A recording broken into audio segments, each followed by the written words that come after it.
Okay, so we're going to start off with a Pepsi challenge. They're actually all in XL size grips. They're all the same length of 3.7 inches. So we got a stock one on the right, then we have a Parker Mountain Machine in the middle, and then on the most left we have the Radian Ramjet and Afterburner combo. Go ahead and start with the stock one.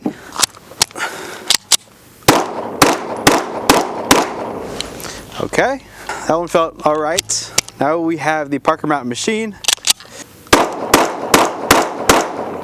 All right. That felt a lot better, way better than the stock one. And we got the Radian.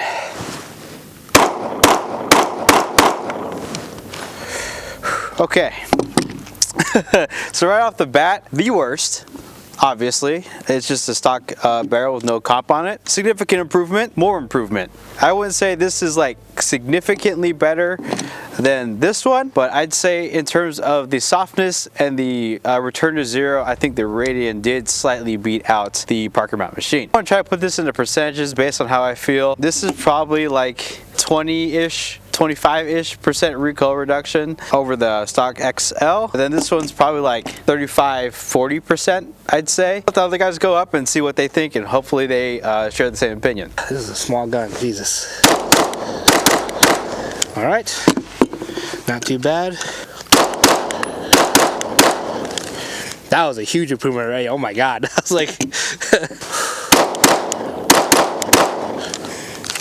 all right, I would probably agree with Dominic. Obviously, the XL is probably going to be the worst one. The Parker Mountain Machine definitely second best, while the Radian is definitely the best. To jump from this one to the Parker Mountain Machine, huge improvement already. Probably Dominic's sense on it being about 30% mark is probably pretty true. It's a huge jump in pinfall recoil, also return to zero. Now shooting this one, the dot was barely reaching the very top of the optic there. Maybe sometimes barely leaving the window. This is a pretty small optic. This is a Holson 57K size, so compared to the Radian Ramjet here, did not leave the window at all. It literally touched the top of the window, came right back down. Never left it. Full recoil is probably about a 15 to 10% increase compared to this one. Very, very pleasant to shoot compared to the regular XL. So everything Dominic said, I'd probably agree with. Radian Ramjet definitely won. Damn right I'm right. I can't remember a time I was goddamn wrong. Oh God!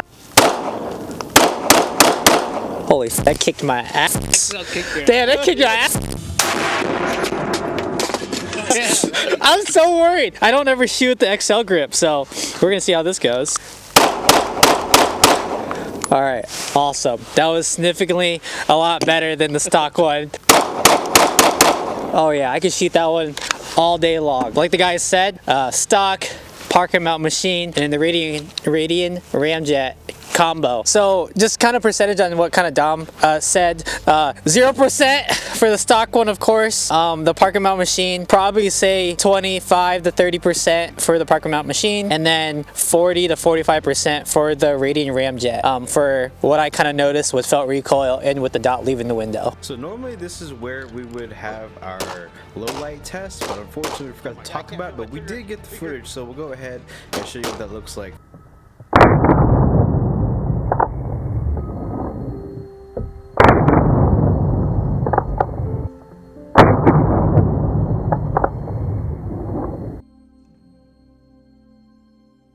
So So a high-level summary of the Parker Mountain Machine comp specs. The price is about $360 MSRP. The two coatings available is black DLC coating and FTE PVD. So the one we have here is coated in black DLC.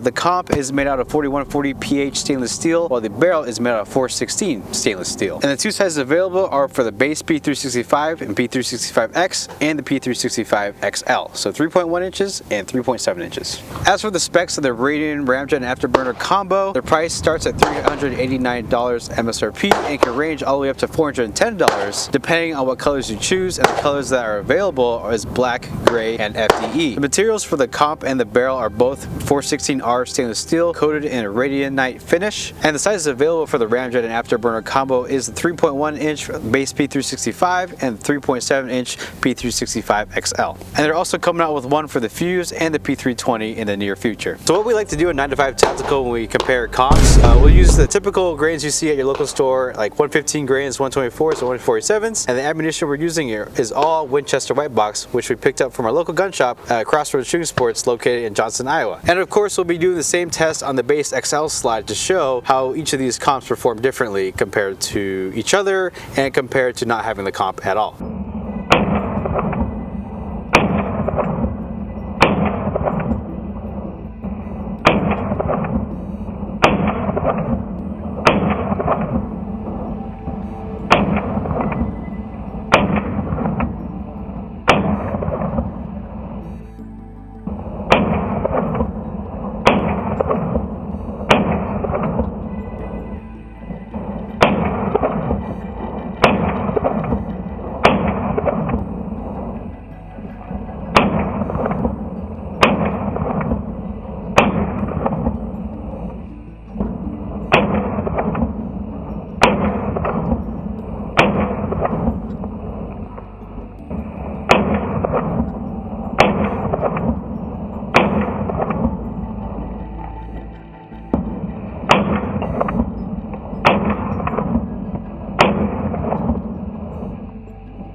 So as you guys just saw on the test on those slow-mos, the Radian comp clearly shot the flattest. When we talk about the felt recoil, the 115 grains felt soft, 124s felt the harshest, and 147s felt the softest. Performance in general, what I noticed was the 115s and 124 return to zero was roughly the same, while the 147s was slightly slower due to the slide travel being just a tad bit slower. If it were me, I'd probably get the 115s if you want like the best of both worlds. I think the 124 probably had the fastest return to zero, but ever so slightly. Like, it's very negligible, at least with my skill level of shooting. If it were me, I'd probably go for 147s for the absolute softest feeling, and 115s for a slightly faster return to zero and still getting a relatively soft felt recoil. As you guys probably noticed that we have the North slide with the Radian comp and the base P365 slide with the Parker Mountain Machine.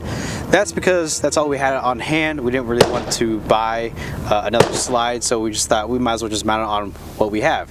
But if you want us to, Patreon. Alright, we're going to do the actually test now between all three setups here. We have the stock XL slide versus the Parker Mountain Machine comp, and then the Radian Ramjet and Afterburner combo. They're all going to be shooting Winchester white box. Definitely more accurate rounds out there you could definitely try this with. We just figured we go with one of the most common rounds out there. And on top of it, they're all going to be using the exact same frame, the same across the board for all three setups. So we'll start with the stock XL here, shooting this actually test out 25 yards, 5 rounds each. Let's see how we do. Alright, first 5 rounds with the stock XL done. 5 rounds, Parker Mountain Machine comp. Failure. Another malfunction. So what I'm actually going to assume here is that this gun may not like how I'm actually putting pressure down on the magazine, but it is what it is. I'm just going to power through it here. 5 rounds done with the Parker Mountain Machine comp. Last 5 rounds, Radian Ramjet and Afterburner combo.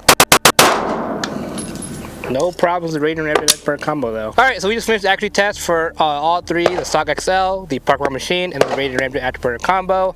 I did 25 yard, 5 round grouping here. Starting with XL here, you'll see that it was a pretty good grouping. I might have had one throw right on here, but even if we did cut that part out, the largest grouping would probably be about right here. So I'd say it's about an inch and a half grouping at 25 yards. Mind you, this is just Winchester white box ammo. They're not the most accurate rounds out there. They're definitely a lot better ones, but still pretty good. Moving to the Parker Mountain Machine here. This one is super surprising. I might have had one thrower right up here. This is kind of the only one that doesn't line up with all 4 groupings, but look how tight that grouping is. Pretty impressive from Parker Mountain Machine. Definitely more like a 1 to a half inch grouping right there. Very good. I was honestly pleasantly surprised by that one. The Radian Ramjet Afterburner combo here. I don't think I threw any of them, not gonna lie. I might have had, if anything, maybe just one, but we have 2 here that are completely away from this grouping right here. There's actually 2 right there, not gonna lie. There's 2 rounds right there, my bad. But let's just say we'll take that one out or take this one out, and the large grouping, it's probably gonna be in line with the stock XL grouping, 1.5 inches or so. Pretty impressive all around. The one that surprised me the most would be the Parker Mountain Machine one. Mind you, this is a regular X macro, more for carry setup. This is at 25 yards, well further than any kind of self-defense distance that you'd probably be running, but just want to give you guys the facts here. The Parker Mountain Machine definitely did the best as far as groupings. So getting into the pros and cons, we'll obviously talk about what applies to both. Both are obviously going to reduce recoil significantly over the base P365 XL slide. I will say that the Radian does edge it out slightly. That sounds kind of sus. Something about you and edging. I know, something about edging, man. I'm a grandmaster jerkmates. What the fuck? Obviously, both are going to be louder than a base gun without a comp. There is going to be some gas blast, so if you are shooting retention, obviously if you're not you're going to cant it slightly away from you. So if you do have to shoot low retention for some reason, just be aware of that. And one thing to caveat with the Radian Ramjet Afterburner is that the holes on the comp is significantly larger than on the Parker Mountain Machine. So that might be as to why the Radian Ramjet shoots a bit softer than the Parker Mountain. So starting with the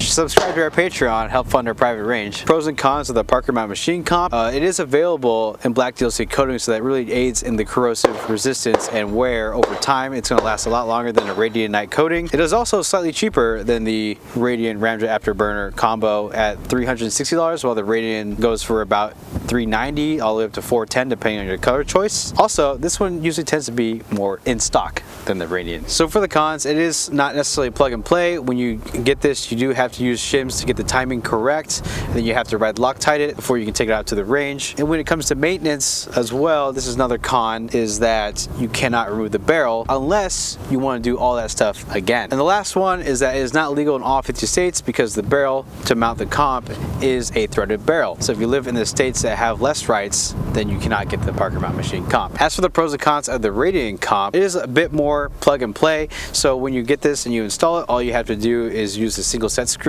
and then you're done. There is no messing with the timing for this Ramjet Afterburner combo. And then when it comes to maintenance, you can easily unscrew the set screw, take it out, and then do any cleaning that you have to do, and then easily put it back in, and you don't have to re-Loctite and do all that stuff. The next pro we have is that it's legal in all 50 states because it does not use a threaded barrel to mount the comp, it uses a set screw. So if you are in the states with less rights, the Radian Ramjet Afterburner combo is definitely the way to go. And now for the cons is that these are always almost out of stock as of March 2025, and it is slightly more expensive at $390 opposed to $360 that Parker Mountain Machine has to offer. Now if you're somebody who already has a Parker Mountain Machine comp, I don't think it's necessary to upgrade to the Radian Ramjet Afterburner combo for an additional $400 on top of what you already spent for the Parker Mountain Machine, because both are obviously going to reduce recoil, and at this point you're really just chasing tenths with the Radian Ramjet Afterburner combo. Instead, if you already have this, I'd probably just trade more with it, get better with it, get good, dry fire, go out to the range, take courses, and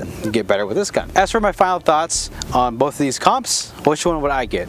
Even though my opinion doesn't matter, I would 100% get the Radian Ramjet Afterburner combo because the performance was better, the felt recoil was softer, and return zero was faster, and that was on all the grains of ammo. Regardless of performance, it's easier to maintain. It just uses a set screw that doesn't need to be Loctited, and you don't have to mess with any of the timing. Because of that, it makes maintenance easier. You can just take it apart and put it back together and not have to do that entire process that you would if you had the threaded barrel setup. And of course, like I said before, if you live in the states that have less rights, then you can get the Radian Ramjet Afterburner combo because it doesn't use a threaded barrel. But if you already have the Parker Mountain Machine comp, don't sell yourself short. I don't think it's worth the extra $400 on top of this if you already have it. As for my final thoughts on either of these comps, I want to start by saying that no matter which one you go with, they're both significant upgrades compared to a stock P365 or even XL. These definitely shoot better than anything that SIG has brought out so far. If I had to choose one to gravitate towards, I'm definitely going to choose the Radian, just like how Dominic said. I'm not going to go over everything he just said again because I agree with everything he already mentioned. These are actually both my guns. The Parker Machine was actually one I bought just a few years ago before the Radian even came out. Luckily, the Radian was sent out to us, full disclaimer. So you'd think that me spending money on the Parker Mountain Machine, I'd gravitate more towards it. But the Radian just on all boxes kind of outperformed it. I would spend the extra $40 if I didn't have a comp already for the Radian. So yes, as owner of both, I think the Radian definitely is the one to go with if you didn't already have a comp. But if you already had the Parker Mountain Machine, I would say 100% just stick with this. Spend the money on the ammo and trading instead. Well, that's all we really have for you guys today. If you guys like what you saw and you want us to review other products out there, leave a comment below on what else we should check out. But leave a like, share, and subscribe, and check out our Patreon if you want to help keep us afloat. And we will see you next week.